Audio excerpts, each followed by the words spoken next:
Stop buying oven cleaner, the professional's secret formula. The bottle we're afraid of. There is a bottle under your sink right now, and you are, on some level, afraid of it. Not afraid the way you're afraid of the grease on your stovetop or the film building on your kettle. Afraid the way you'd be afraid of a small, contained accident waiting to happen. The label uses a particular font: bold, capitalized, red caution. Avoid contact with skin and eyes. Use in a well-ventilated area. There's a pictogram of a hand with lines coming off it, meant to suggest a burn. Somewhere on the back, in smaller print, there's a warning about mixing it with anything else, because the combination could be dangerous. You bought this bottle to solve a problem, and the solution came wrapped in a set of instructions that read less like a cleaning product and more like a hazardous materials protocol. This is not an accident of packaging. It's the entire business model. We live in an age engineered, quite deliberately, to prize the immediate over the considered. You spill something, and within the same afternoon you expect it gone. Your oven collects a season's worth of drips and spatters, and the moment you notice, the impulse isn't to think about the problem, it's to go by the answer. Somewhere between the supermarket aisle and the checkout line, we made an unspoken agreement: cleaning is not something we do, it's something we purchase. And the faster the purchase works, the more it's worth. That agreement has a cost, and the cost isn't just the money you spend on a can of aerosol degreaser. The cost is that you've delegated a piece of your home's care to an industry whose primary incentive is not your well-being, but your repeat business, and whose easiest lever for repeat business is speed. A cleaner that works in 5 seconds sells better than one that works overnight, even if the slower one is safer, cheaper, and just as effective. So the industry optimizes for the 5 seconds. And to hit 5 seconds against a substance as stubborn as baked-on carbon, the formula has to be aggressive. It has to be, chemically speaking, closer to an assault than a conversation. This is the quiet bargain built into almost every harsh oven cleaner on the market: violence, in exchange for speed. We've accepted that bargain so completely that we've stopped noticing its terms. We put on gloves not because the manufacturer is being cautious, but because the product will hurt us if we don't. We open windows not for comfort, but because the fumes are genuinely harmful to breathe in an enclosed space. We wipe the racks down 2, 3, 4 times afterward, worried about residue landing on tonight's dinner. We have built an elaborate safety ritual around a product whose entire purpose is to sit inside the appliance that touches our food. If you describe this to someone unfamiliar with modern households, they'd probably ask the obvious question: why? That question is where this essay begins. Not, how do you clean an oven without buying a spray? That part is simple, and we'll get there. The real question is why we ever accepted this as the default in the first place, and what it would mean to think about the problem differently, not as consumers hunting for the fastest fix, but as people who understand, even a little, what's actually happening on the surface of that metal. Because once you understand what baked-on grime actually is, chemically and physically, the 5-second miracle starts to look less like a solution and more like brute force dressed up as convenience. And the alternative, the one professionals have quietly used for decades, the one that costs almost nothing and asks almost nothing of you except patience, starts to look less like a hack and more like common sense that got buried under decades of marketing. This is a story about an oven. But it's really a story about time, and what happens when we stop trying to compress every problem into the smallest possible interval, and let a process work the way it was always going to work best, slowly. 2. The cult of the instant. It's worth naming the pattern before we zoom in on the oven, because the oven is just one small crime scene in a much larger habit. We drink instant coffee that dissolves before it can breathe. We order food that arrives before we've finished setting the table. We watch shows that autoplay the next episode before we've had a chance to sit with the last one. We buy clothes so cheap and so quickly produced that we've stopped expecting them to last a season, let alone a decade. Somewhere along the way, fast stopped being a feature and became the baseline expectation for everything, and anything slower than that baseline started to feel broken, inconvenient, or somehow beneath us. This isn't a moral failing. It's a trained reflex.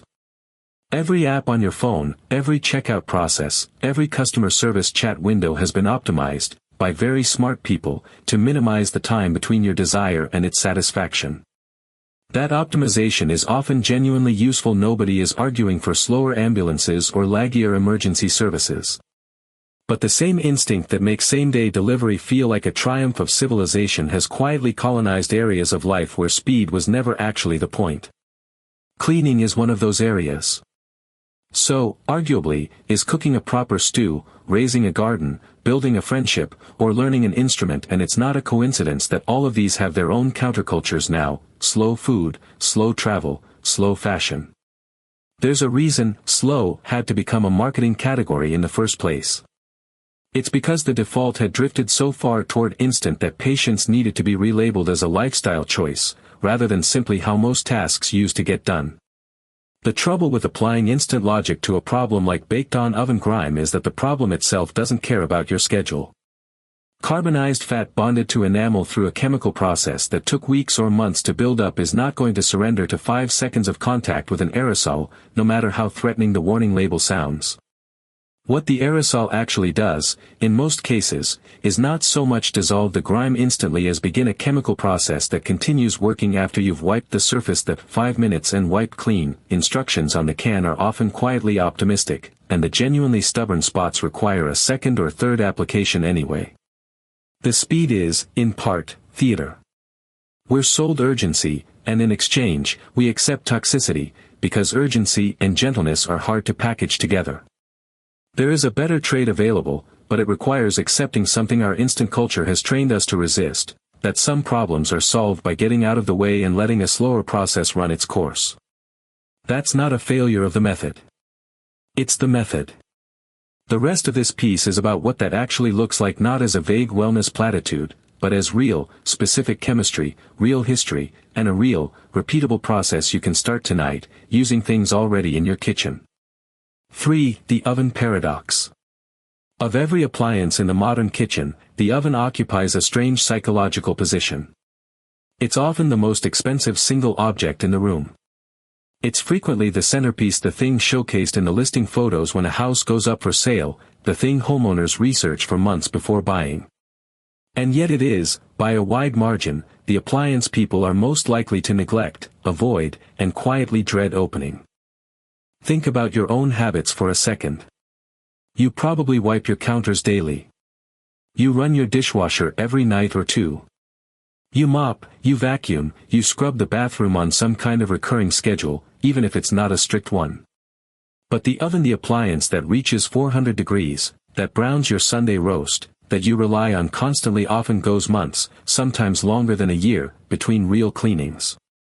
It's not that people don't notice the smoke curling up from last week's spilled cheese the next time they preheat. It's that noticing doesn't translate into action the way it does with a dirty counter. Part of this is genuinely structural. The oven is the one major appliance whose interior we don't watch while it works. We open the fridge constantly and see everything inside it in plain light. We watch the dishwasher's contents go in and out.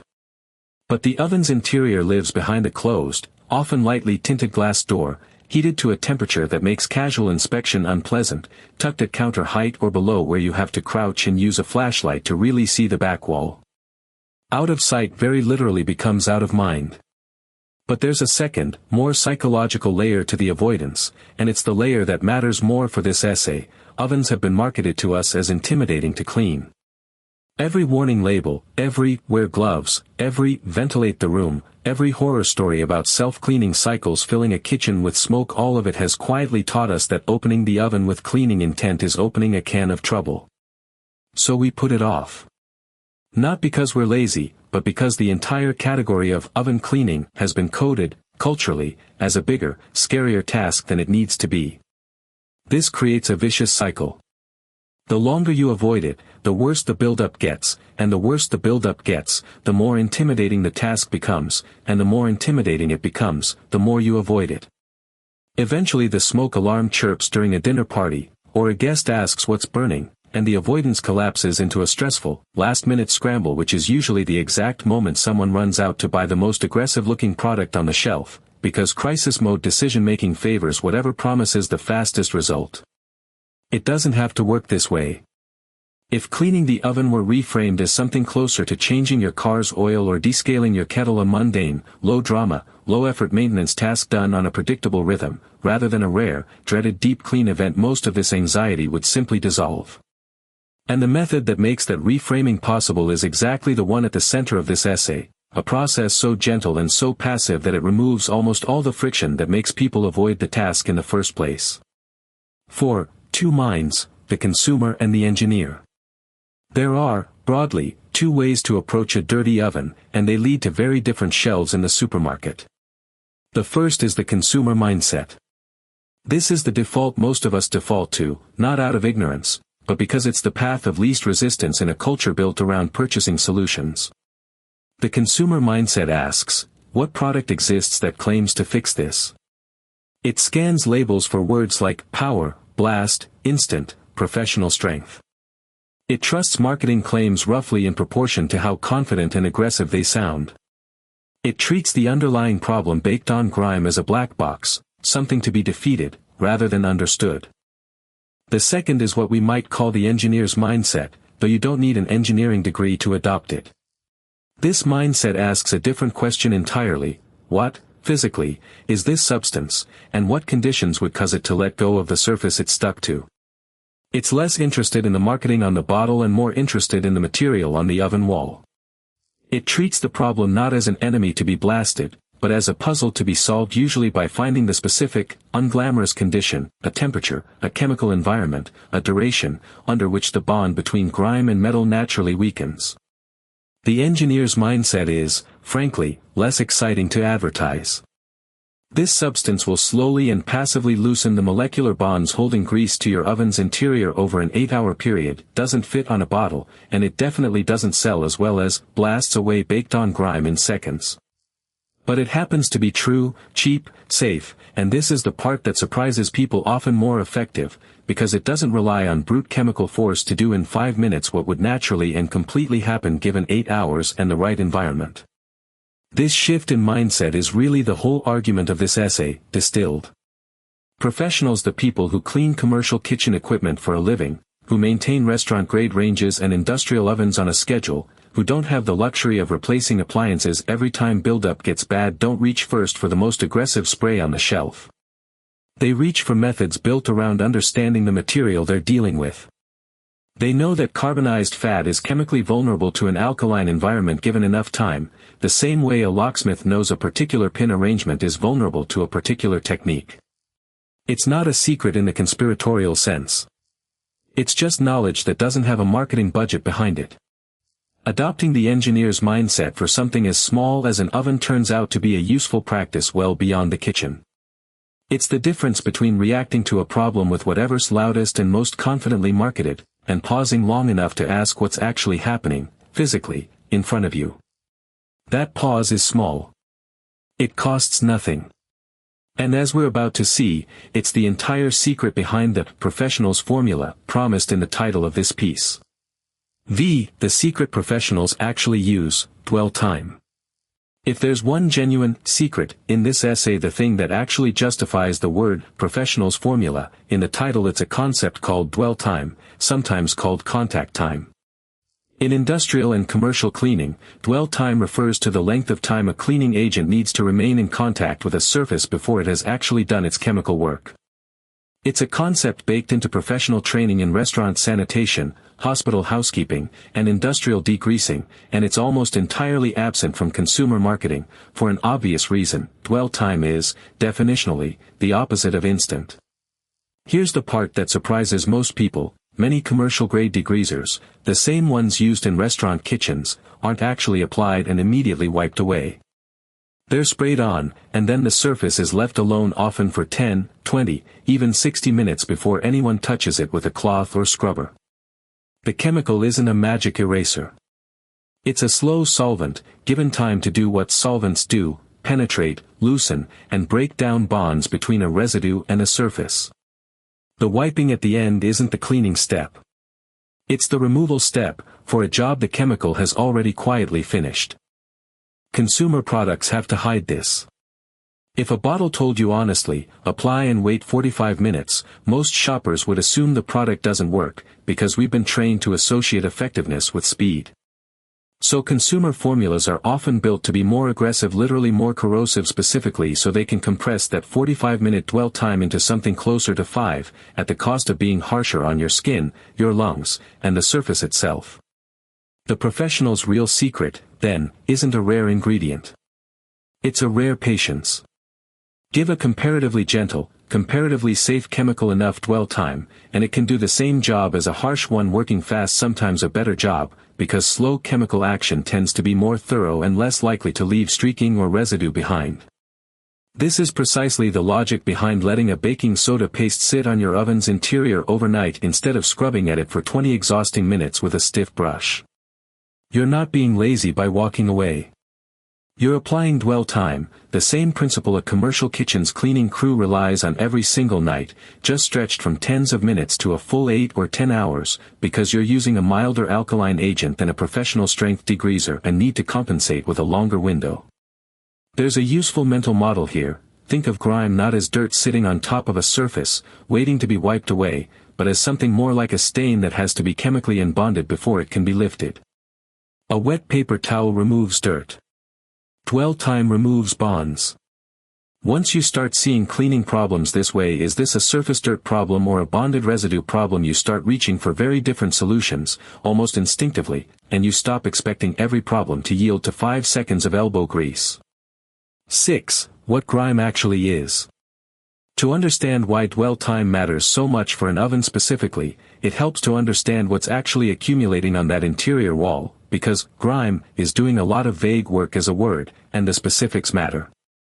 When fat, oil, or sugar-containing food residue is repeatedly exposed to high heat, the temperatures inside a working oven, typically between 350 and 450 degrees Fahrenheit, it doesn't just sit there and dry out the way it would on a countertop. It undergoes real chemical transformation. Sugars and proteins go through what's known as the Maillard reaction, the same browning process responsible for the crust on bread and the sear on a steak, except here it's happening to stray drips and splatters rather than your dinner. Fats, meanwhile, undergo a related but distinct process called polymerization. Individual fat molecules link together into long chains, forming a tough, plastic-like film. This is the exact same chemistry that seasons a cast iron pan, a thin layer of polymerized oil bonded to the metal, except in the case of an oven wall, this seasoning is unwanted, uneven, and mixed with carbon and food particulate. Left long enough, and exposed to repeated heating cycles, that polymerized film continues cooking each time you use the oven, gradually darkening and hardening as it carbonizes, essentially charring into something closer to a thin layer of soot bonded to enamel. This is why old, neglected grime is black and glossy rather than brown and matte. You're looking at a substance that has been baked, essentially, dozens or hundreds of separate times, each cycle making it a little more chemically stable and a little more stubborn. This matters enormously for how you approach cleaning it, because polymerized, carbonized residue isn't held onto the oven's surface by simple adhesion the way dust sits on a shelf. It's chemically cross-linked, its own molecules are bonded to each other in long chains, and it's also mechanically keyed into the microscopic texture of the enamel or metal surface, sitting in tiny pores and scratches invisible to the eye.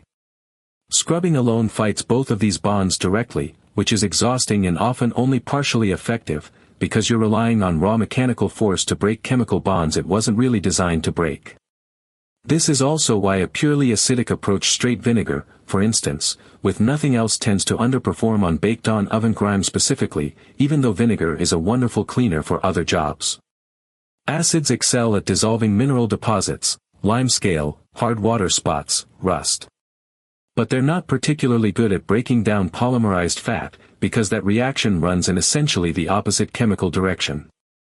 What actually works on baked-on fat is an alkaline environment, which brings us to why baking soda, of all things, is doing almost all of the real work in this whole method. 7. The alkaline answer: how soda undoes baked-on fat. Baking soda sodium bicarbonate is a mild base. On its own, dissolved in water, it isn't a particularly strong cleaner. You could soak a truly carbonized oven wall in a baking soda solution for a week and see only modest results. What makes the paste method work isn't soda in isolation. It's soda in the right concentration, in direct, sustained contact with the grime, doing a specific and well-understood chemical job, saponification. Saponification is the same reaction that makes soap. When a base like sodium bicarbonate comes into prolonged contact with fats and oils, it breaks the triglyceride molecules apart into glycerol and fatty acid salts. In plain terms, it turns grease into something closer to soap. And soap, unlike raw grease, is water-soluble. This is the actual chemical trick underneath the whole method. You're not scraping fat off a wall. You're slowly converting bonded, water-resistant grease into a water-soluble substance that a damp sponge can simply lift away the next morning, with almost no force required. This reaction isn't instant, which is exactly why dwell time matters so much here. Saponification at room temperature, using a mild base like baking soda rather than a strong industrial lye, is a slow reaction. This is precisely why the paste needs 8 to 12 hours, not 8 to 12 minutes, to make real headway on genuinely old buildup. It's also why thicker, older grime sometimes needs a second overnight application. The reaction can only reach the fat molecules the paste is actually in contact with, and very thick layers may need to be worked through in stages. Vinegar's role in this method, contrary to what a lot of casual cleaning advice implies, isn't to be the powerhouse partner to baking soda. The fizzing reaction you see when you spray vinegar onto dried soda paste, the little eruption of bubbles, is mostly carbon dioxide gas being released as the acid and base neutralize each other, and while that fizzing does provide some gentle mechanical lift, helping loosen already softened residue, the heavy chemical lifting has already been done by the soda's long, slow saponification overnight. Vinegar's real contribution is more about the finish. It helps dissolve any mineral residue in hard water spots, it cuts through the last bit of soapy film left behind by the saponified grease, and it leaves the surface without the slightly chalky residue plain baking soda can sometimes leave if rinsed with water alone. Understanding this division of labor changes how you use the method. It tells you that the overnight soak is the part that actually matters. That's where the chemistry happens, and the vinegar spritz and final wipe down the next morning is closer to a rinse and cleanup step than an active cleaning stage. Skip the overnight wait, and you're left mostly with a mechanical scrub, no better than plain water and elbow grease. Respect the overnight wait, and the scrubbing becomes almost unnecessary. 8. A short history of getting clean. It's worth stepping back even further, because the alkaline paste approach isn't a modern hack or a clever internet discovery. It's closer to the oldest continuous cleaning technology humans have used, older by thousands of years than any product currently sitting on a supermarket shelf. The earliest known soap-like substances date back to ancient Babylon, where clay tablets from roughly 2800 BCE describe a mixture of animal fats boiled with wood ash being naturally alkaline, rich in potassium carbonate, functioning chemically much like a stronger, cruder version of the baking soda in your pantry today. The same basic principle, fat plus alkali equals something that lifts grease, shows up independently across Egyptian, Roman, and later medieval European households, each culture arriving at some version of ash and fat soap through the same trial and error discovery that alkaline substances transform grease into something water can carry away. For most of human history, cleaning was, of necessity, a slow craft. Soap had to be made in batches, often seasonally, from saved cooking fat and collected ash. Cleaning agents were prepared in advance and used sparingly, and the labor of cleaning itself, laundering, scrubbing, scouring, was understood as inherently time-consuming, something built into the rhythm of a household's week rather than an emergency to be resolved in an instant. The shift toward speed as the primary selling point of cleaning products is a genuinely modern development, and it's traceable to a fairly specific period, the mass industrialization of soap and detergent manufacturing in the late 19th and early 20th centuries, followed by the explosion of synthetic surfactant chemistry after the Second World War. Companies that had spent decades manufacturing soap at industrial scale suddenly had both the chemical sophistication and the commercial incentive to differentiate their products, and "gets your dishes cleaner" is a hard claim to prove at a glance, whereas "works faster" is easy to demonstrate in a 30-second advertisement. The aerosol can itself has a similarly specific origin story. It was developed during the Second World War as a way to dispense insecticide for soldiers in the Pacific, protecting against disease-carrying insects in humid combat environments. After the war, the same pressurized can technology was repurposed for the booming consumer market, and it proved to be a marketer's dream: a satisfying hiss, an even spray, and crucially, a sense of modern, chemical potency that a jar of paste or a bar of soap simply couldn't compete with visually. Advertising from the 1950s and 60s leaned hard into this. Chemistry was cast as a symbol of progress and liberation, particularly liberation for women from the drudgery of old-fashioned housework, and speed became the visual shorthand for that liberation. A product that worked slowly, however well it worked, looked old-fashioned by comparison, looked, in the language of that era's advertising, like something your grandmother used. That marketing victory was so complete that it's still shaping our instincts 70 years later, long after the aerosol equals modern, slow equals backward framing should have faded. We're still, in a very real sense, responding to a 1950s advertising campaign every time we reach for a spray can instead of a jar of baking soda. 9. Selling urgency: how the 5-second miracle was manufactured. There's a particular kind of advertising sleight of hand worth naming directly, because once you see it, you notice it everywhere, manufacturing the sense of a crisis in order to sell the cure. Mid-20th century household advertising is full of this pattern. A famous, much-discussed example from that era involved floor wax commercials warning housewives about waxy yellow buildup, a problem most viewers had never noticed, let alone worried about, until the advertisement told them it existed, then immediately offered the solution in the very same breath. The pattern repeats across categories. A new anxiety is introduced, framed as urgent and slightly embarrassing, and a fast, purchasable fix is offered as relief. The urgency isn't a description of the underlying problem. It's a feature of the sales pitch. Oven cleaning inherited this same playbook, just with real chemistry sold to feel more dramatic than it needed to be. The visible drama, the hissing spray, the pungent smell, the gloves, the warnings isn't there because baked-on grime requires that level of chemical aggression to be removed. It's there because drama sells. A product that visibly, aggressively, does something, feels more trustworthy to a rushed shopper scanning a shelf than a plain white box of baking soda that's been sitting quietly in the baking aisle for over a century, priced at a few dollars, promising nothing more exciting than also deodorizes your fridge. This isn't a conspiracy in the sense of secret meetings and malicious intent. It's simpler and more structural than that. An industry built around repeat purchases will naturally gravitate toward products that create memorable, visceral experiences of working, because that's what drives the next purchase. A slow, gentle process that quietly does its job overnight, leaving no smell, no drama, and no memorable sensory experience, is a much harder thing to build a marketing campaign around even when it's doing the better job. There's also a subtler cost that rarely gets discussed: the way this marketing has shaped our relationship with routine home maintenance more broadly. When every cleaning task is framed as an emergency requiring a specific purchased product, cleaning itself starts to feel like an endless series of small crises to be managed, rather than a predictable, low-stakes rhythm woven into ordinary life. That framing is exhausting, and it's at least partly responsible for the sense of dread so many people feel toward tasks like deep cleaning an oven that would feel far more manageable if we'd simply been taught, from the start, that patience was an acceptable tool. What rushing does to us. There's a body of research in psychology, loosely gathered under terms like time affluence and time poverty, that's worth bringing into this conversation, even briefly, because it explains something beyond the oven: why the instant fix habit tends to leave us more frazzled, not less, even when it technically saves us minutes. Researchers who study well-being and time use have consistently found that the subjective feeling of having enough time regardless of how objectively busy someone's schedule actually is correlates strongly with life satisfaction, sometimes as strongly as income does. Chronic time pressure, the sense of constantly racing against a clock, tends to produce elevated stress markers, reduced patience, and a kind of low-grade irritability that seeps into unrelated parts of the day.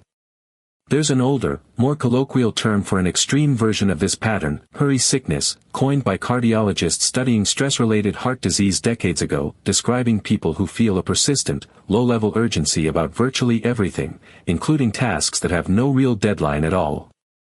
Here's the connective thread to a dirty oven: treating a task with no real-time pressure as though it were urgent is a tiny, repeatable rehearsal of exactly the mental habit those researchers warn about. Standing in front of a grimy oven door with a spray bottle, feeling like you need to scrub hard and fast and get it over with, is a small dose of manufactured urgency applied to a problem that was never actually urgent in the first place. Nobody's dinner depends on the oven being spotless in the next 10 minutes. Nothing bad happens if it takes until tomorrow morning. And yet the entire product category built around this task is designed to make you feel like you should be moving fast, gloved up, working against a ticking clock of fumes and mess.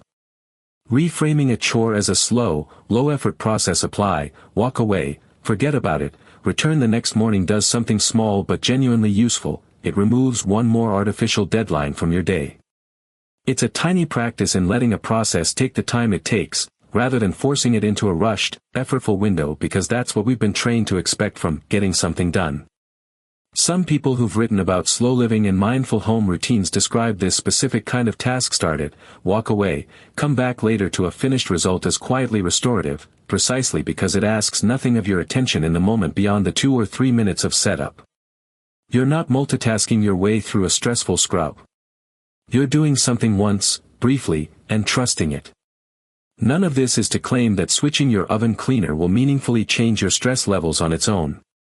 But it's a genuine, low-stakes opportunity to practice a different relationship with a task, one where slower isn't a compromise you're settling for, but is actually, mechanically, the better method. 11. The ritual, making and applying the paste. Let's get concrete for a moment, because there's something worth noticing in the physical act itself, before we walk through the full method in detail later. Mixing baking soda with a small amount of water is a strange, almost meditative little task. The powder resists at first. It clumps, it sits dry in patches, and then, with just enough water and a bit of stirring, it suddenly turns into a thick, spreadable paste, somewhere between toothpaste and wet sand in texture. There's a small, specific satisfaction in getting the consistency right. Too dry and it won't spread evenly or stay in contact with vertical surfaces, too wet and it slides down the oven wall before it has a chance to work. Most people find the right texture within a try or two: thick enough to hold its shape on a spoon, loose enough to spread with a gloved hand or the back of a spatula. Applying it is unhurried by nature. You're not scrubbing anything.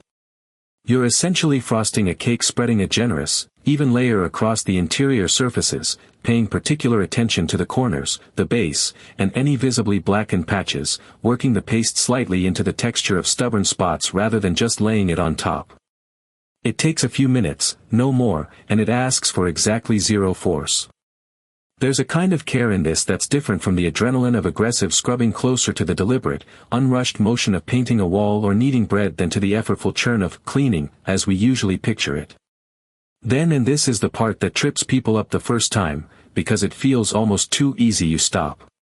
You close the oven door, or leave it cracked if you prefer, and you walk away. There's nothing more to do. The next several hours belong entirely to the chemistry, not to you. This small pause matters more than it might seem.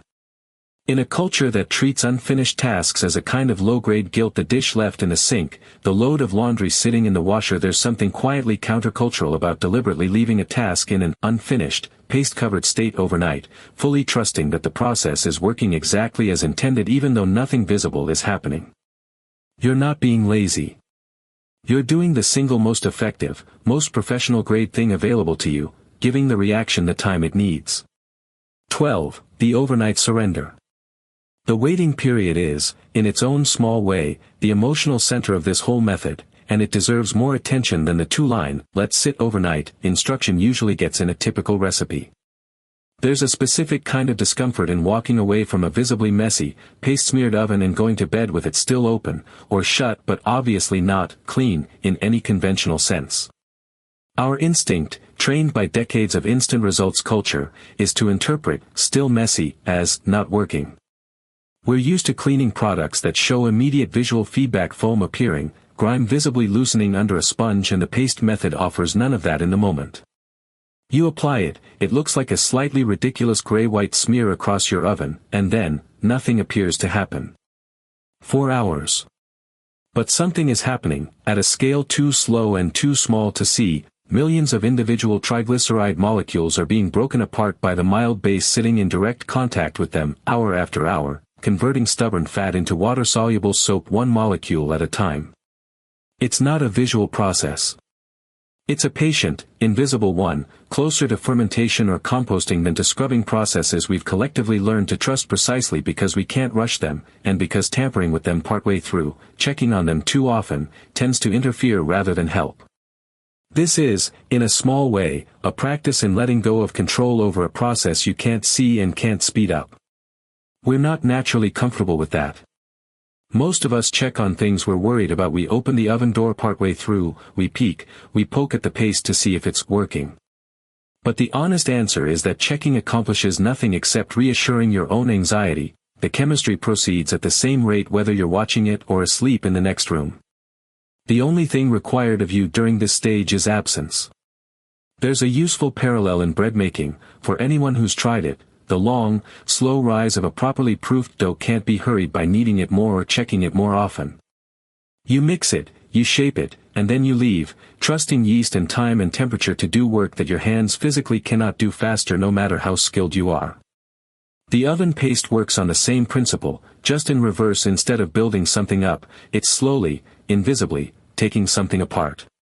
By the time you wake up and open that door the next morning, the transformation has already happened, entirely without your involvement. All that's left is the reveal.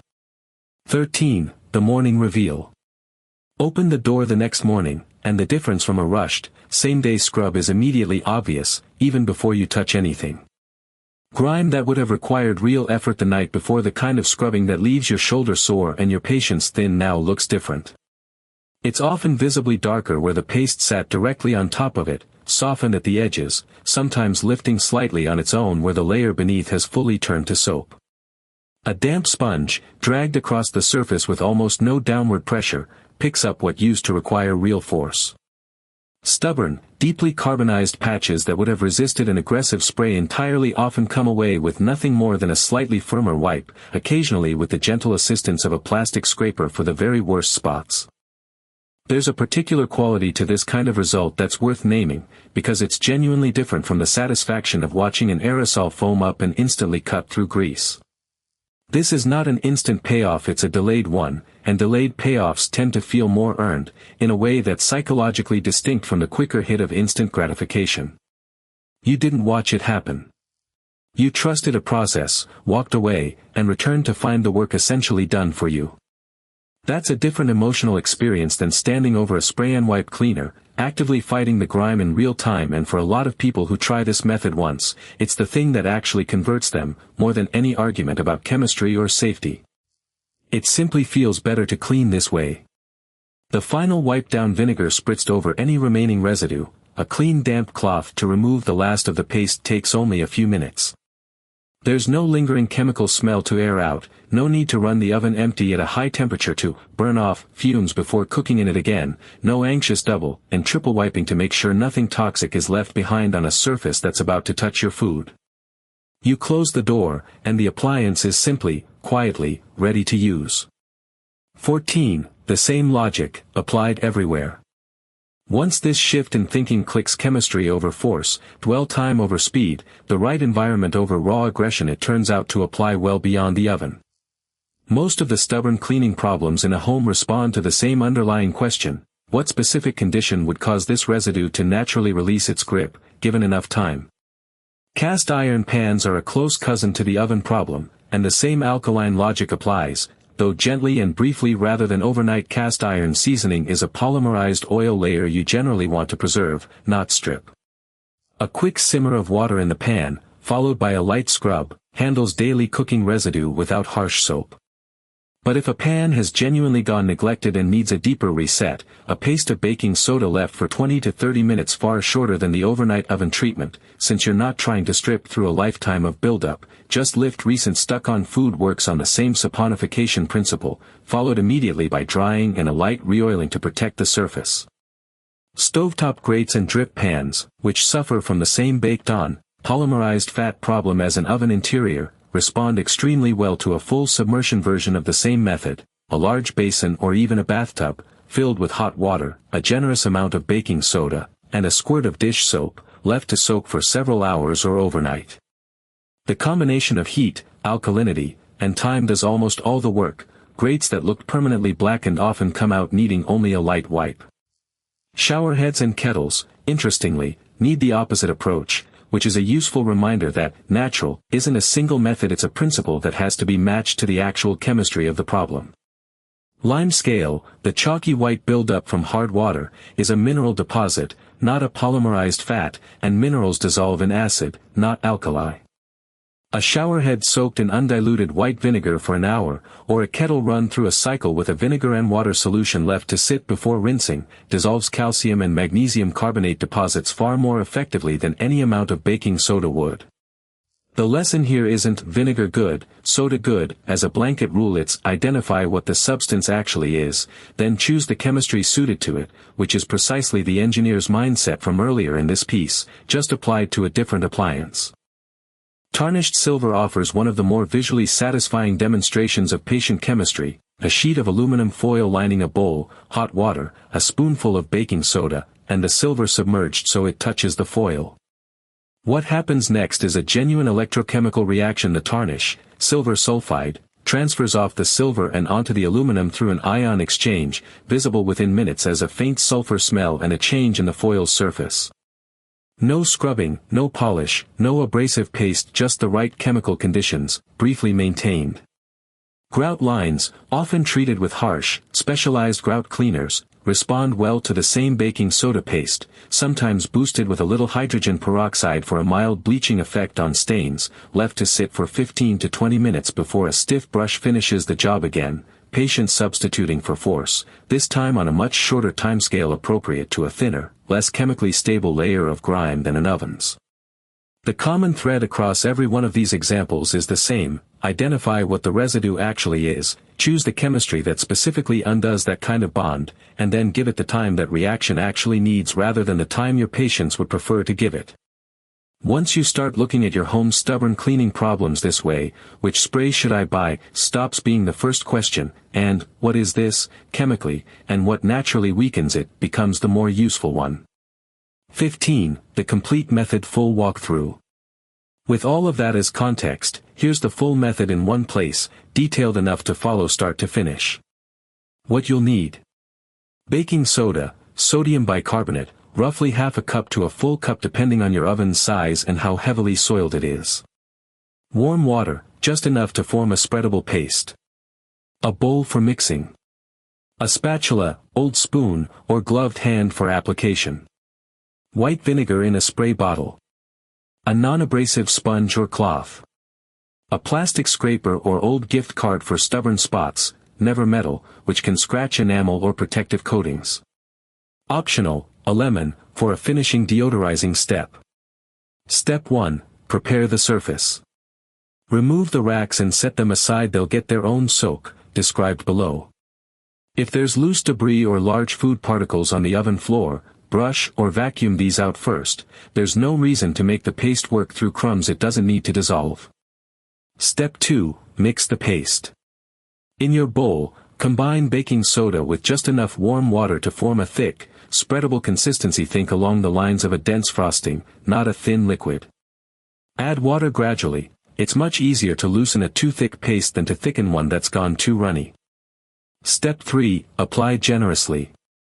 Spread the paste across every interior surface of the oven except the heating elements themselves: the floor, the side and back walls, and the inside of the glass door.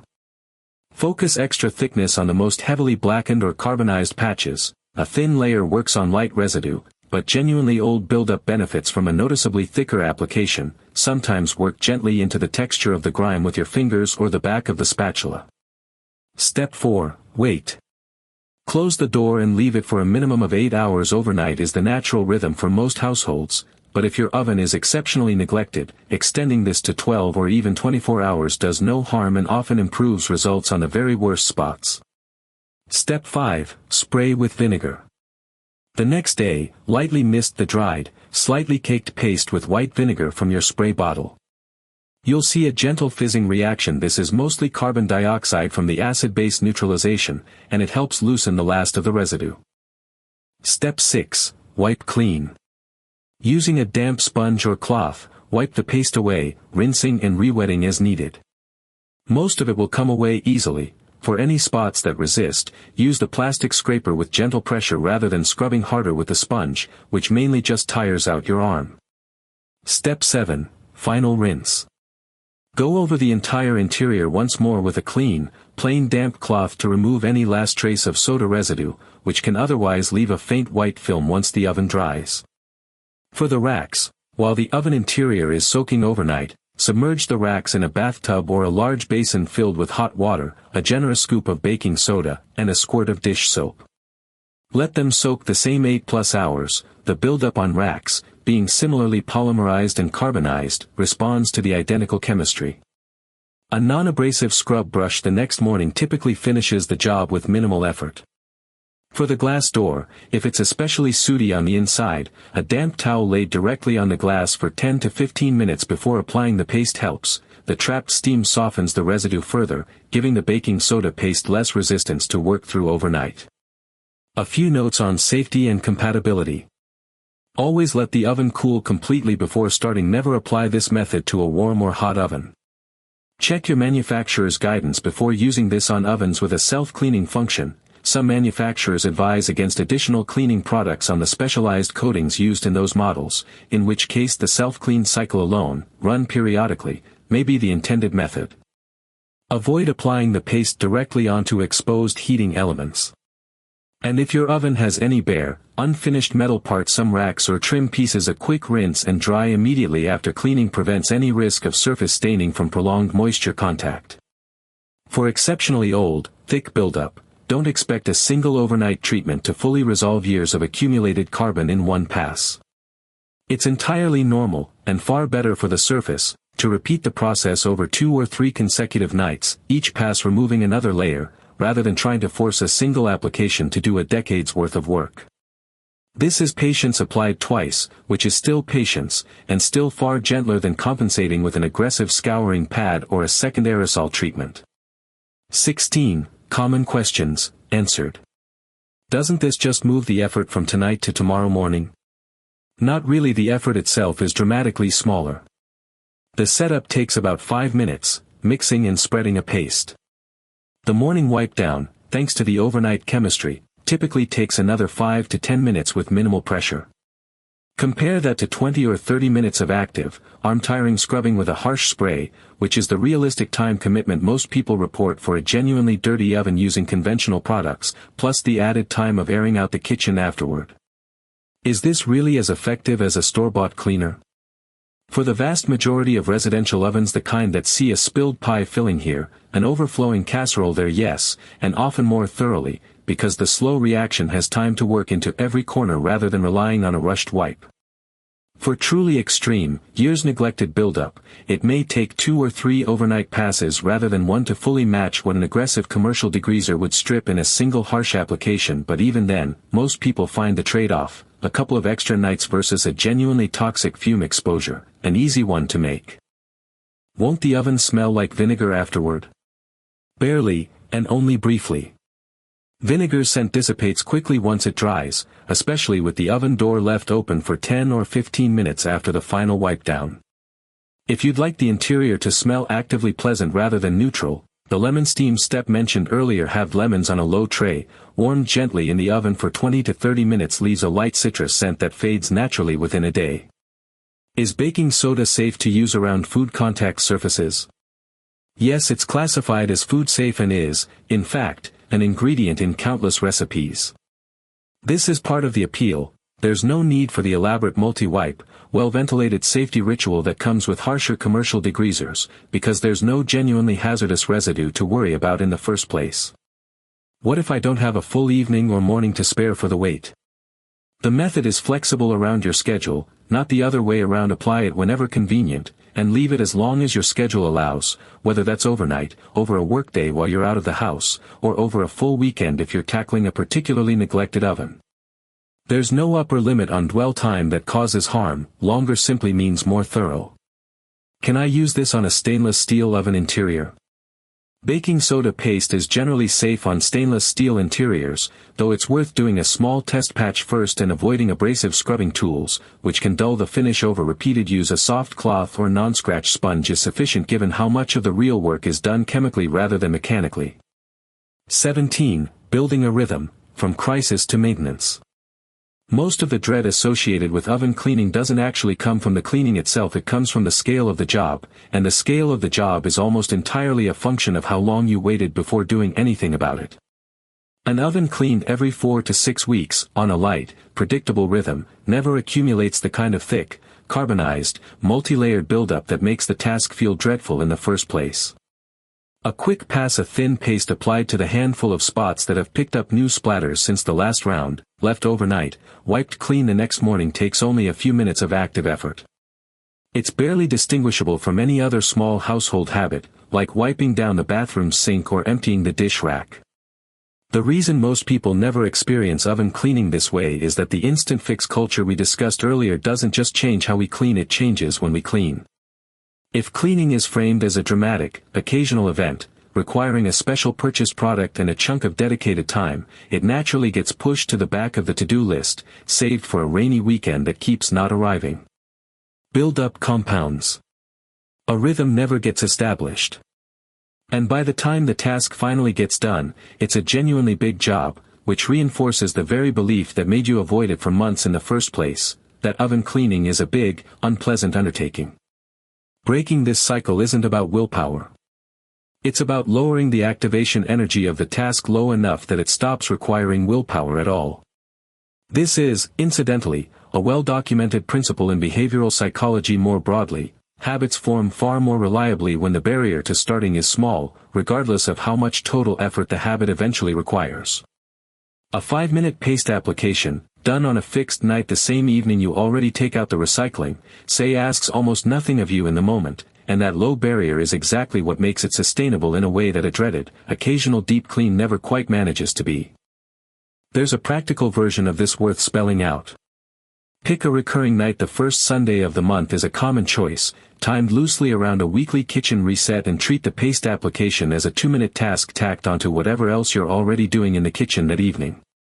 Mix a small batch, spread a thin layer across the oven floor and any visibly new spots, and walk away. The next morning, a damp cloth finishes it in under 5 minutes. Multiply this by 12 times a year, and you've replaced one dreaded, hour-long, chemical-heavy ordeal with 12 nearly effortless 5-minute sessions, less total time, less total unpleasantness, and an oven that's essentially always presentable rather than presentable in occasional, hard-won bursts. This same shift from crisis-driven cleaning toward small, rhythmic maintenance tends to ripple outward once it's established in one place. People who build this kind of light monthly habit around their oven often find themselves applying the same logic elsewhere. The stovetop grates get a quick soak while the oven paste sits overnight, since the basin's already out and the effort is nearly identical. The kettle gets descaled on the same rough monthly cycle rather than waiting until the water tastes faintly metallic. None of this requires becoming a different kind of person, or suddenly loving chores. It just requires noticing that small, frequent, low-effort maintenance is almost always less total work than large, infrequent, high-effort crisis management. A fact that's true of ovens, and, if you look closely, true of quite a lot else in a home. 18. What the instant fix actually costs. It's worth totaling up the real costs of the conventional approach, because they're easy to overlook when they're spread out across small, individually forgettable purchases and inconveniences. The direct financial cost is the most obvious, if not the largest. A can of dedicated oven cleaner typically runs somewhere in the range of $5 to $10, and a heavily used oven might go through several cans a year if cleaned on any kind of regular schedule, more if the household waits for genuine emergencies and then needs multiple applications to cut through months of accumulated buildup. Compare that to baking soda and white vinegar, both pantry staples priced at a small fraction of that cost per use, purchased in bulk boxes and bottles that last for many cleaning cycles. Over a year, the difference isn't dramatic in absolute terms. We're talking about tens of dollars, not hundreds, but it's a real, recurring cost for a problem that a box of baking soda solves just as well. The health cost is harder to put a number on but arguably more significant. Many conventional oven cleaners rely on strongly caustic ingredients, sodium hydroxide, for instance, chemically related to lye specifically because a strong caustic agent is what allows the product to cut through baked-on grime in the compressed time frame consumers expect. These ingredients are genuinely capable of causing chemical burns on skin, irritating eyes, and producing fumes unpleasant and potentially harmful to breathe in an enclosed kitchen, which is precisely why the safety instructions on these products are so insistent about gloves, ventilation, and avoiding skin contact. None of this makes the products reckless or improperly regulated. They're legal, tested, and generally safe when used exactly as directed. But, safe when used exactly as directed, with gloves, in a ventilated room, wiped multiple times before food contact resumes, is a meaningfully higher friction, higher risk proposition than safe enough to be a common baking ingredient, and it's worth being honest about that gap rather than treating it as a minor footnote. The environmental cost compounds across households and years in a way that's easy to miss from any single purchase. Aerosol cans require more energy and more complex materials to manufacture than a simple cardboard box of powder, and many conventional formulas contain synthetic surfactants and solvents that aren't as readily biodegradable as the wastewater from a baking soda and vinegar rinse. None of this is catastrophic on an individual level. One household's choice of oven cleaner is a rounding error in the scope of global environmental impact, but it's a small, recurring, and entirely avoidable addition to a household's overall footprint, multiplied across millions of kitchens and repeated many times a year. The time cost, finally, is the one this essay has spent the most energy trying to reframe, because it's the most counterintuitive. The conventional method feels faster because the active labor is compressed into one focused, if unpleasant, session.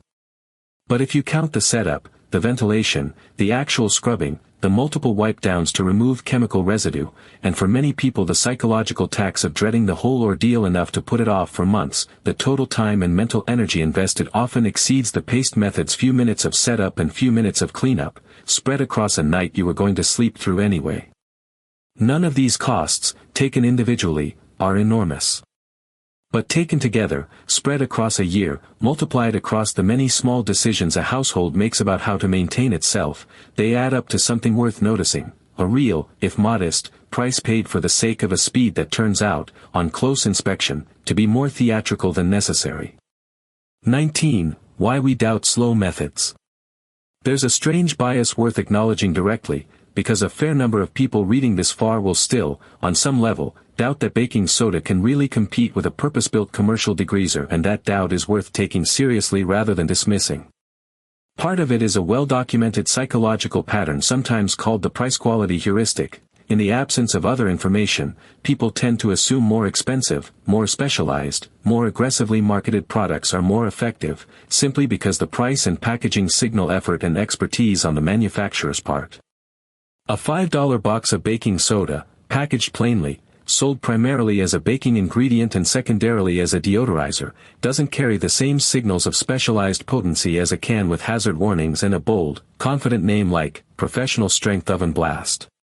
We're pattern matching on packaging cues that have nothing to do with actual chemical effectiveness, and it's a genuinely hard bias to shake even once you understand it intellectually. There's also a simpler, more experiential reason for the doubt. Most people have never actually tried the slow method with real patience, because the instant fix habit is so deeply ingrained that, wait 8 hours and do almost nothing, doesn't register as a serious cleaning instruction. It feels more like folk advice, the kind of thing a well-meaning relative suggests that you quietly ignore in favor of the spray bottle. Trying it once, and specifically trying it with genuine patience, not scrubbing early out of impatience, not giving up after 20 minutes because nothing visible seems to be happening, is usually the only thing that actually overturns the doubt, because the results, once you see them, are hard to argue with. It's also worth being honest about the method's real limits, because overselling it would be its own kind of dishonesty. On an oven that has gone many years without any cleaning at all, with layers of carbon built up thick enough to have their own texture, a single overnight application of baking soda paste may not fully match what a professional strength degreaser, aggressively applied, would strip away in one pass. In those genuinely extreme cases, the honest recommendation is multiple overnight applications, spaced over several days, rather than expecting one round to undo years of neglect. That's not a failure of the method, it's simply what the chemistry allows, and it's still a far gentler, cheaper, and safer path to the same end result than reaching for the harshest available spray. The broader point stands regardless of these edge cases. For the vast majority of household ovens, cleaned on any kind of reasonable rhythm, the slow method isn't a folk remedy compromise. It's the same chemistry professionals rely on, just without the aggressive concentration needed to compress a multi-hour reaction into a 5-minute consumer promise. XX, the wider practice, time, not force, as a way of living. It would be a little precious to end an essay about oven cleaning with grand claims about life philosophy. But it would also be dishonest to pretend the pattern stops at the kitchen door, because it doesn't. Think about how many problems, in areas far removed from household chores, get handled the same way we've historically handled a dirty oven, with force, applied quickly, in an attempt to compress a process that actually needs time into a window that suits our impatience instead. Learning a language gets approached with cramming instead of the slow, repeated exposure that actually builds fluency. Physical injuries get pushed through instead of properly rested, because rest feels like lost time rather than the actual mechanism of healing. Difficult conversations get rushed toward a resolution before either person has really processed what they're feeling, because sitting with unresolved tension feels unbearable, even though unresolved tension, given a little time and space, often resolves itself far more cleanly than a forced, premature fix. None of this is to say every problem benefits from patience. Some genuinely do need speed, force, and immediate action, and knowing the difference matters. But it's worth noticing how rarely we even ask the question. The instant fix reflex has become so automatic that, what does this problem actually need, gets skipped entirely in favor of, what's the fastest available response, and a great many of our frustrations with our homes, our bodies, our relationships, our own slow progress on things that matter to us trace back to that skipped question. The oven, in this light, is a small, low-stakes place to practice asking it. Nothing much is at risk if you get it wrong. Worst case, you scrub a little longer than you needed to. But get it right even once, watch a process you didn't force yield a better result than one you did, and it becomes a little easier to ask the same question somewhere that matters more. Is this actually a problem that needs force, or is it a problem that needs time, and the discipline to get out of its way? This is, ultimately, the real difference between a home maintained out of obligation and a home cared for with understanding. Obligation reaches for the fastest exit from an unpleasant task. Understanding asks what the task actually requires, and is willing to give it that, not because slowness is virtuous in itself, but because, very often, it's simply what works. XXI, voices from the trade. Talk to anyone who has spent real time in commercial kitchen maintenance. The people responsible for keeping restaurant-grade ovens, fryers, and range hoods running night after night, year after year, with no patience for products that don't actually work, and a consistent theme emerges. The loudest, most aggressively marketed consumer products are rarely what shows up on a professional's actual supply list. Commercial kitchens operate under a different set of constraints than a home. They can't afford strong fumes lingering near food prep areas during service hours. They can't afford equipment damage from repeated harsh chemical exposure, since replacing a commercial range is a 5-figure expense, not a weekend errand. And they can't afford staff time lost to elaborate, multi-step safety rituals during a dinner rush. Under those constraints, the industry has, over decades, quietly converged on exactly the principles laid out in this essay: mild alkaline agents, generous dwell time, and cleaning schedules built around prevention rather than crisis. Overnight soaks for grates and hood filters. Scheduled, frequent light cleaning rather than occasional deep, aggressive scrubbing. A general institutional skepticism toward any product whose main selling point is speed, because speed, in a commercial context with real money and real safety on the line, is far less important than reliability, cost, and consistency over thousands of repeated cycles. It's a useful thing to sit with, the environment with the least tolerance for products that merely seem effective because the stakes of getting it wrong are financial, immediate, and measured in health code inspections, is also the environment that has settled most firmly on patient, chemically sound, unglamorous methods. The home cleaning aisle, by contrast, answers to a much softer test: does this feel like it worked, to an individual shopper, in a single unmonitored use, judged mostly by smell, foam, and a label's confidence. Those are very different bars to clear, and it's worth asking, honestly, which bar you'd rather trust with something that lives inside the appliance that cooks your food. XXII, the physics of heat, why an oven grinds up differently than anything else in your kitchen.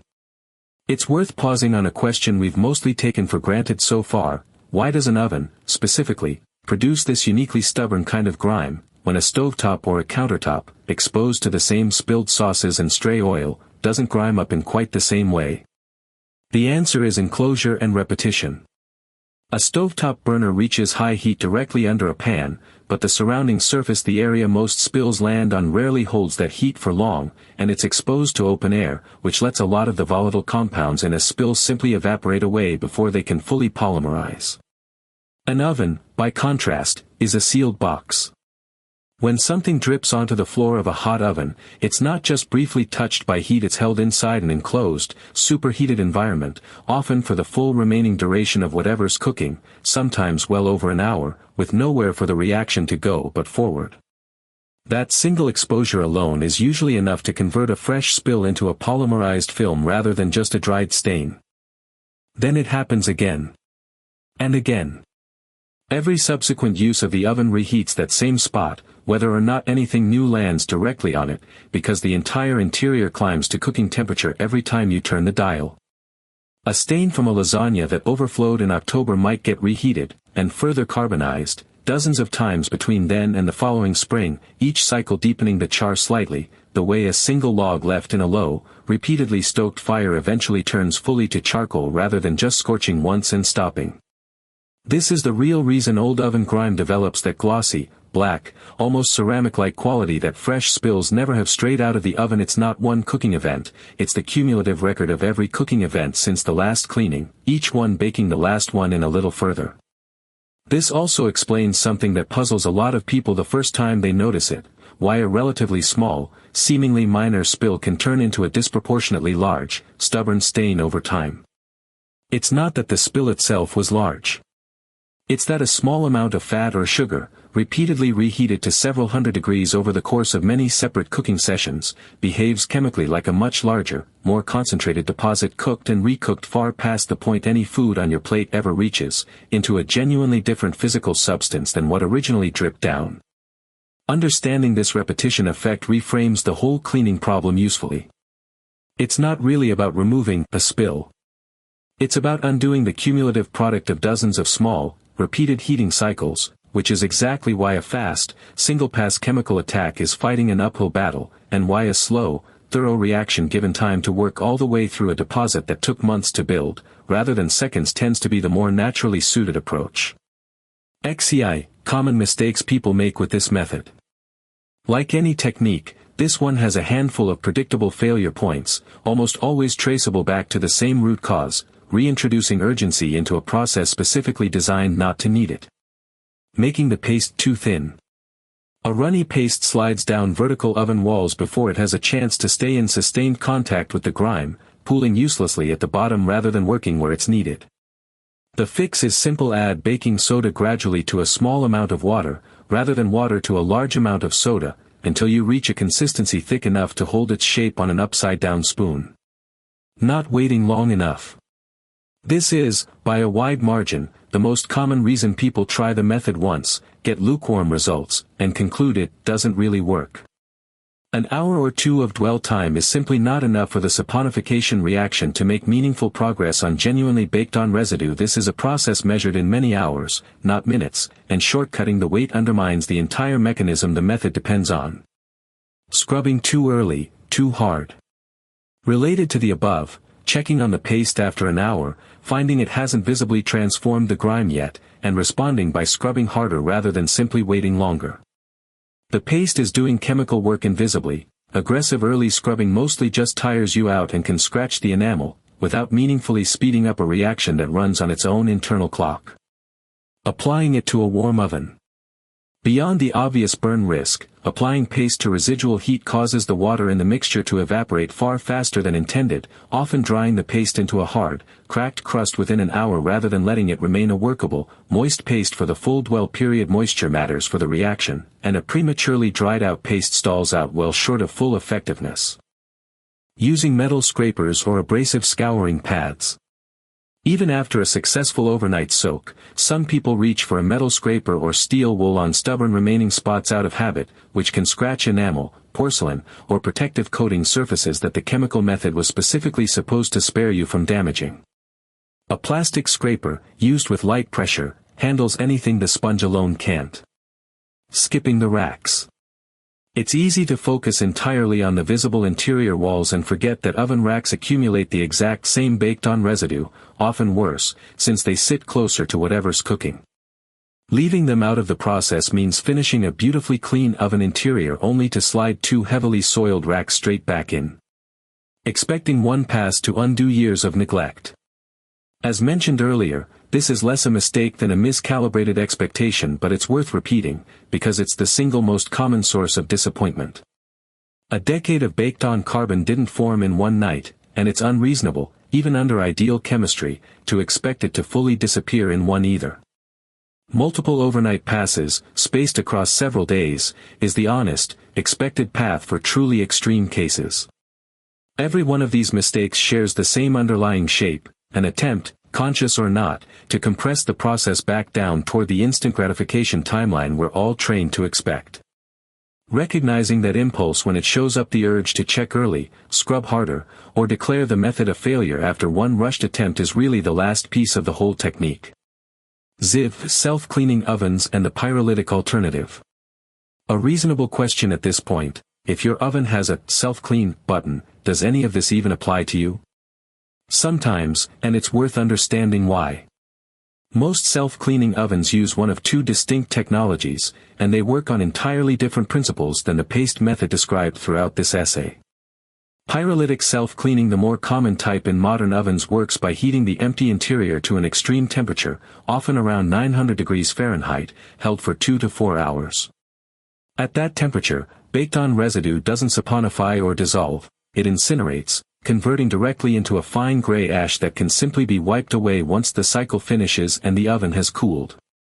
This is a genuinely different chemical process than anything discussed in this essay, closer to controlled combustion than to a cleaning reaction, and it's remarkably effective on even severe buildup, precisely because extreme heat, sustained for hours, is its own version of the right conditions, given enough time, just approached from the opposite direction, more heat rather than more chemistry.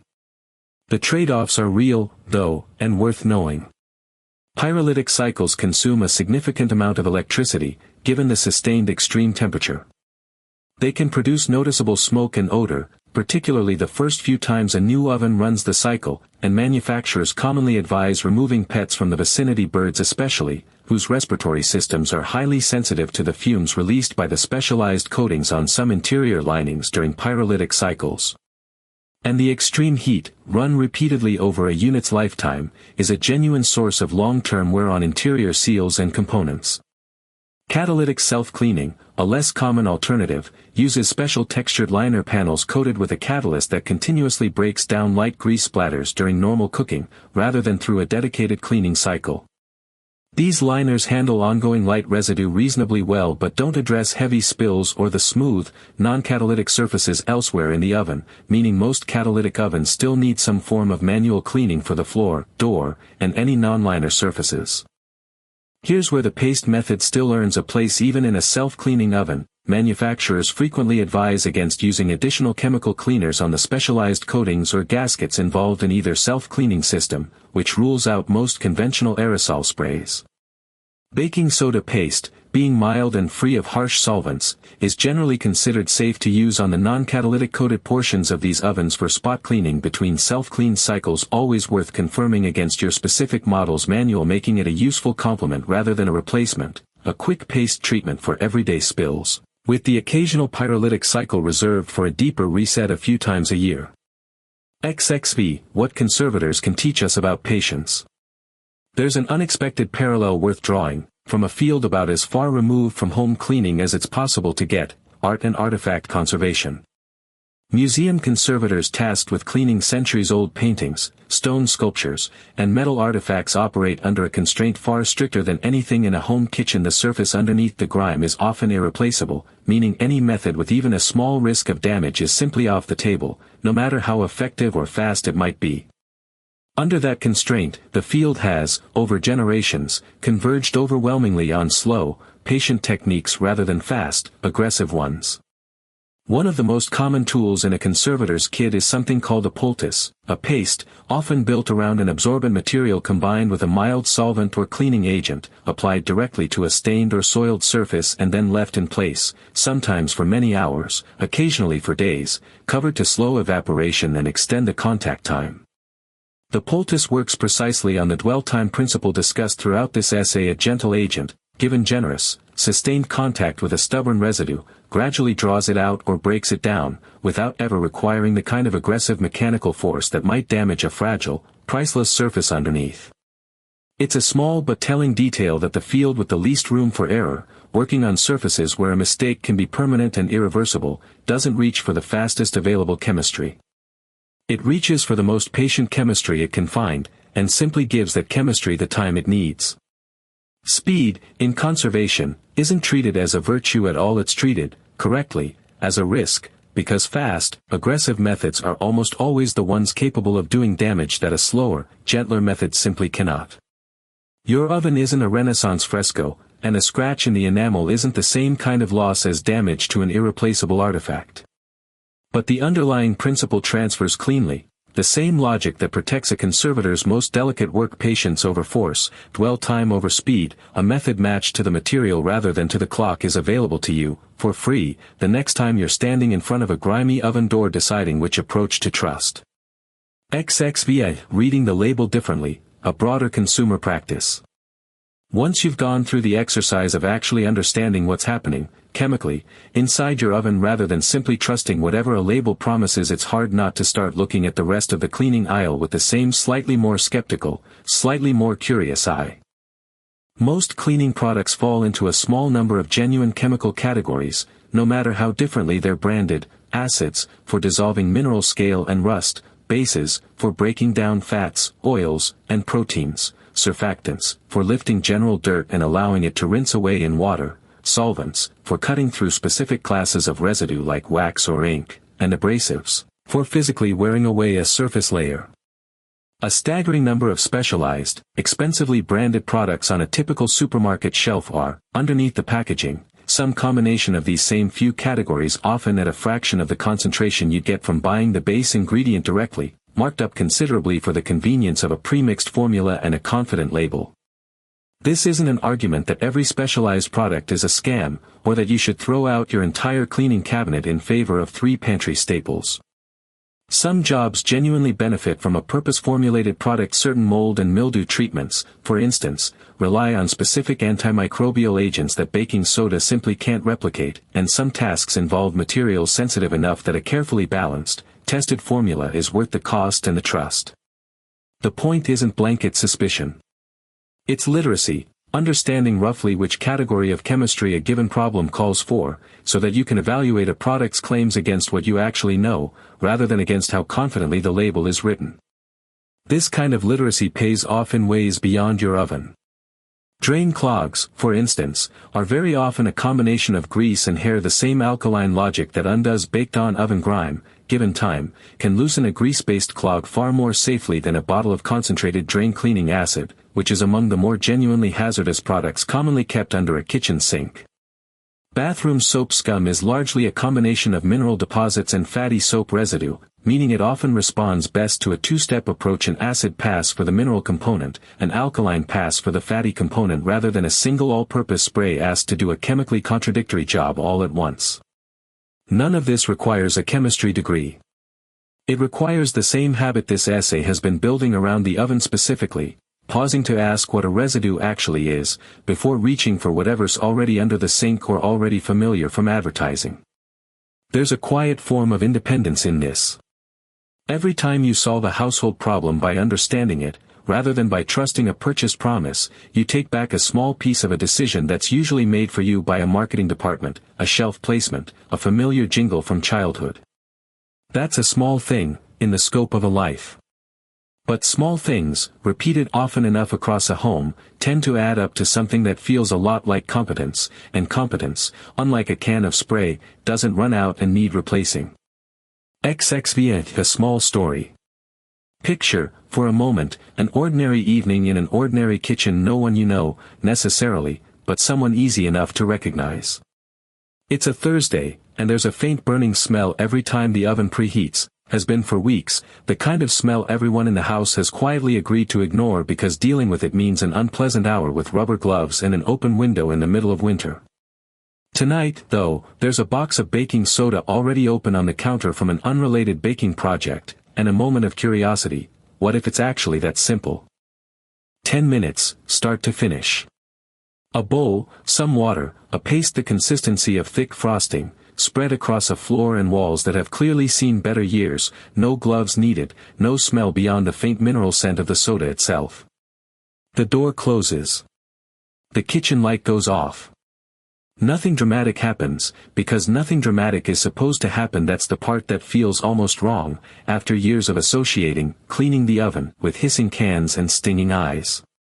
The next morning, coffee in hand, the door opens on something unexpected: months of black, crusted buildup, now a dull gray paste that wipes away under a damp sponge with barely any pressure at all, not zero effort, but a fraction of what it would have taken the night before, and without a single moment of held breath or stinging fumes.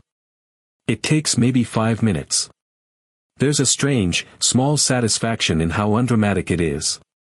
No triumphant montage, no visible transformation happening in real time to film or narrate, just a quiet, finished result, waiting there in the morning like it had always been inevitable.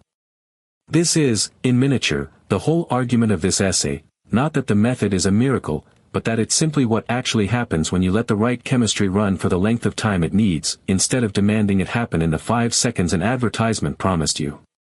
A teeny quick reference: the method in brief.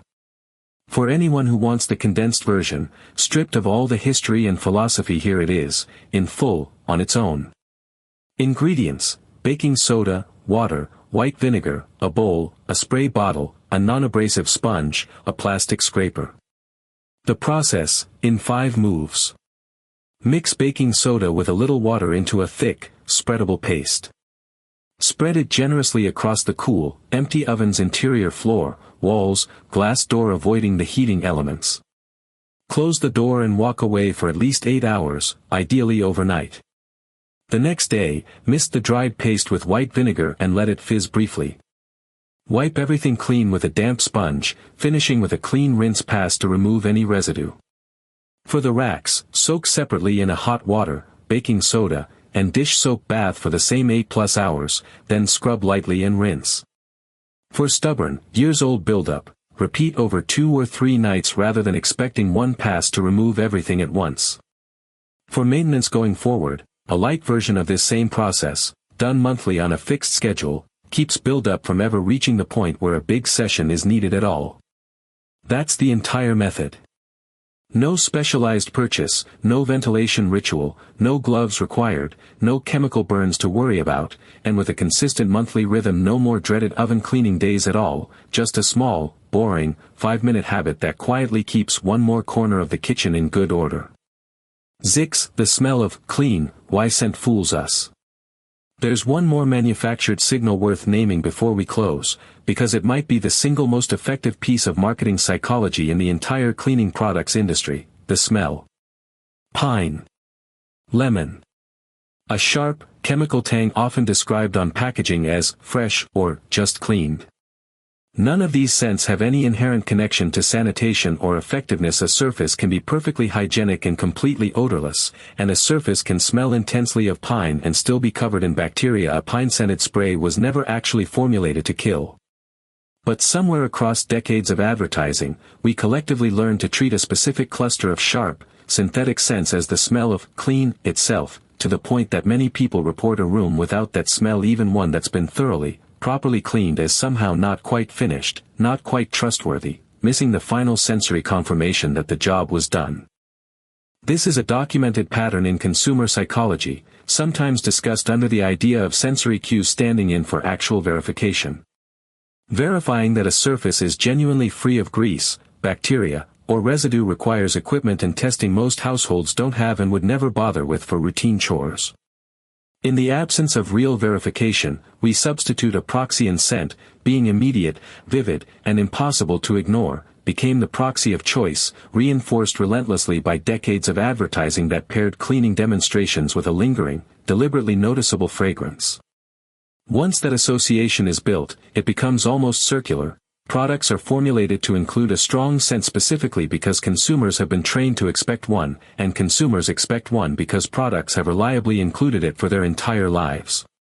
The paste method described throughout this essay fails this particular test rather badly, and it's worth naming directly rather than glossing over. A baking soda and vinegar cleaned oven doesn't smell like much of anything once it's finished, maybe the faintest mineral note from the soda, gone within a day, with none of the sharp, lingering, unmistakably, chemical, scent that a lot of people have spent a lifetime unconsciously equating with a job well done. Some people, the first time they try this method, report a strange, nagging feeling of doubt precisely because of this absence. The oven looks clean, tests clean under a wipe of a white cloth, and yet some small trained instinct still whispers that it can't really be clean, because it doesn't smell aggressively like a cleaning product. This is worth sitting with as its own small example of the broader theme running through this whole piece. So much of what we've been taught to associate with effectiveness, speed, drama, scent, a stinging warning label turns out, on close inspection, to be a manufactured signal rather than a genuine indicator of a job well done. The actual indicator of a clean oven is a clean oven, no grime, no residue, a surface that wipes to a bare cloth without transferring anything. That's fully achievable, fully verifiable, without a trace of synthetic pine, and once you retrain your own expectations to notice that, the absence of a strong smell stops registering as a gap and starts registering, correctly, as simply what a properly cleaned surface actually is. XXX, closing reflection. Go back, for a second, to that bottle under the sink from the very beginning of this piece, the one with the bold red warning label, the hazard pictogram, the instructions that read like a safety protocol rather than a cleaning product. It was never really about the oven. The bottle is a small, physical artifact of a much larger belief we've absorbed without quite noticing, that most problems are best solved by force, applied quickly, purchased rather than understood. That belief shapes far more of daily life than our kitchens. It shapes how we approach our health, our work, our relationships, our own slow, uneven progress on things that actually matter to us. It tells us, quietly and constantly, that waiting is a failure mode, that patience is something to apologize for, that the right response to almost anything is to move faster. This essay has tried to make the case, using nothing more dramatic than a dirty oven, that this belief is often simply wrong, not morally wrong, but factually wrong, in the specific, checkable sense that a slower, gentler process frequently outperforms a fast, aggressive one, once you actually understand the chemistry, or the biology, or the human dynamics involved. Professionals, the people who don't have the luxury of being fooled by confident packaging, because their livelihoods depend on methods that actually work, repeatedly, at scale, have quietly known this for a long time. It was never really a secret. It just never had an advertising budget. Cleaning your home, at its best, isn't drudgery to be minimized and rushed through on the way to the parts of life that supposedly matter more. It's one of the more direct, tangible ways we take care of the space we live inside, and taking care of something well usually means understanding it, rather than simply attacking it. An oven that's cleaned with a little chemistry and a little patience, rather than a little violence and a lot of ventilation, isn't just cleaner. It's cared for, in a small, specific, almost old-fashioned sense of that word, the same sense in which a garden is tended rather than conquered, a relationship is nurtured rather than managed, a skill is practiced rather than crammed. None of this requires becoming a different kind of person, or turning household chores into a spiritual practice. It just requires noticing, the next time you're standing in front of something stubborn and frustrating, that force is not the only option, and very often, not even the best one. Sometimes the more capable, more professional, more genuinely effective response is simply to understand what you're looking at, set the right conditions in motion, and give it the time it was always going to need. That's the logic we try to work from here, at the Home Vault. Not recipes borrowed from advertising, but principles borrowed from how things actually work. Thanks for spending this time with us. We'll see you in the next one.